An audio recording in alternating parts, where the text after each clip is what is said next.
Hacia 1763, tras la victoria en la Guerra Franco-India y con Francia fuera del mapa, Gran Bretaña se erigió como principal potencia en Norteamérica, con una extensión de tierra que se extendía desde Florida hasta Labrador y desde el Atlántico a los Apalaches. Sin embargo, no todo quedó resuelto, pues todavía había un asunto pendiente con los grandes olvidados de este conflicto: los nativos.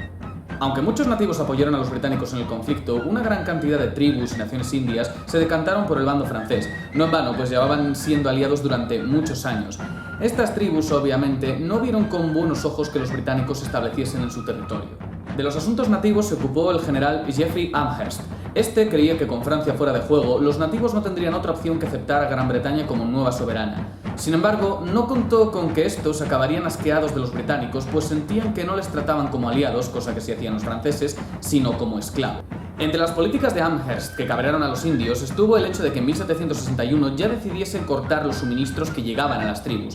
A esto debemos además sumarle que los británicos, a diferencia de los franceses, no entregaban regalos a los jefes indios.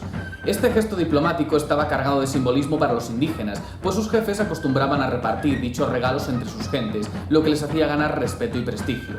Que Amherst cortara esta costumbre hizo ver a los indios que los ingleses no les iban a tratar de la misma forma cordial que acostumbraban los franceses. Durante la primavera y verano de 1764, los asaltos de los indios a las posesiones británicas se fueron recrudeciendo.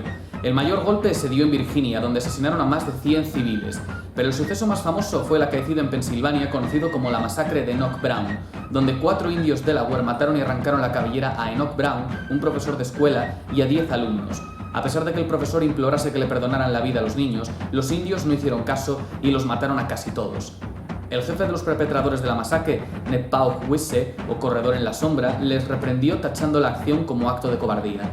Tras lo ocurrido con Enoch Brown, la Asamblea de Pensilvania ofreció recompensas por cada indio muerto, mujeres incluidas, mayor de 10 años. Los vientos de guerra soplaban y el momento más álgido fue cuando se rebeló el líder Ottawa, Pontiac.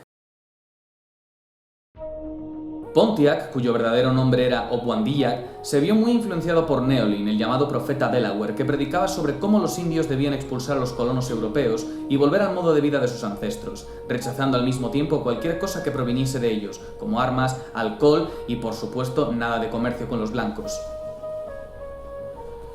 En su día, Neolin reunió al llamado Consejo de las 18 Naciones, en las que promulgó su mensaje anti-inglés.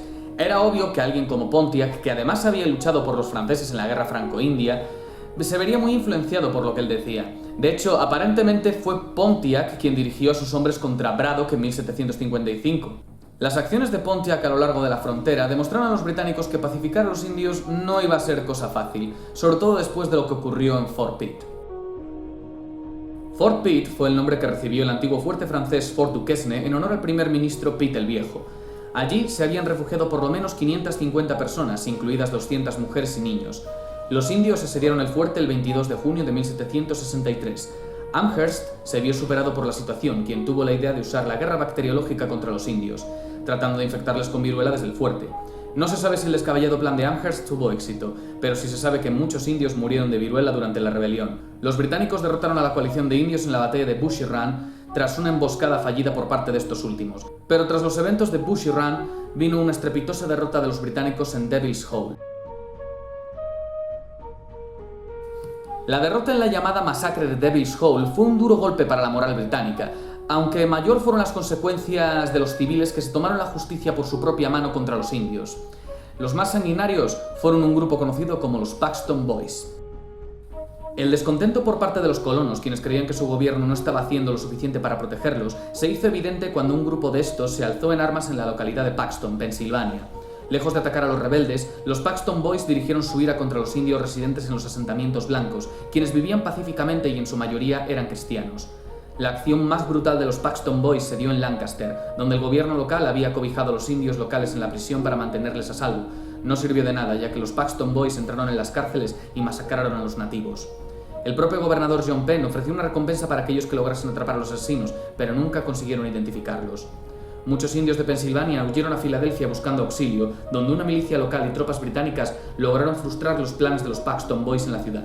Benjamin Franklin, quien ayudó a organizar la milicia, logró negociar con los paxtonianos y poner fin a las hostilidades.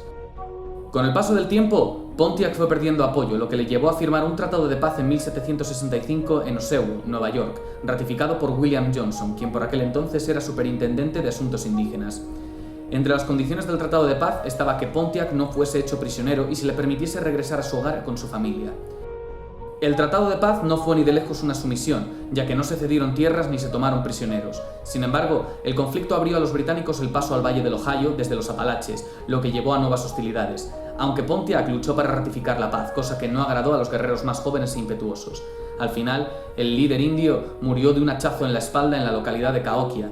El atentado fue perpetrado por un Illinois llamado Perro Negro, quien fue pagado por unos comerciantes ingleses. La rebelión de Pontiac se saldó con bajas de unos 400 soldados británicos y más de 2000 colonos. De los datos de las bajas indias no hay muchos datos y los que hay son en realidad poco fiables, aunque se calcula que murieron unos 200 guerreros, más luego los afectados por la viruela. Al final, los indios fueron incapaces de expulsar a los británicos, aunque el sueño de Pontiac de tener una tierra para los indios se vería más tarde resucitado por otros jefes como Pequeña Tortuga o Tecumseh. Pero la rebelión sí que sirvió para algo, pues consiguieron que el gobierno británico modificara la política hacia los indígenas, ratificando la llamada Declaración de Derechos de los Indios y convirtiendo el territorio de la frontera en una enorme reserva india que se expandía desde los Apalaches al Mississippi y desde Florida hasta Terranova. Sin embargo, aunque esto parecía un final feliz, hubo un grupo que no quedó especialmente contento: los colonos. Los colonos no vieron con buenos ojos que el gobierno restringiese su derecho a ocupar tierras conquistadas a los franceses, pues, según les decían, para eso habían luchado en la guerra. Este resentimiento por sentirse menospreciados fue socavando la relación de los colonos con su metrópoli, la cual, además, para solucionar la enorme deuda de la guerra contra Francia, decidió subir los impuestos a los colonos. Esto fue algo que provocó su ira, pues a su modo de ver se trataba de una imposición tiránica en la que no se llegó a consultar la voluntad del pueblo. Una decisión que demostraría ser un polvorín que pronto iba a estallar en la cara de los británicos. Pero eso es historia para otro día.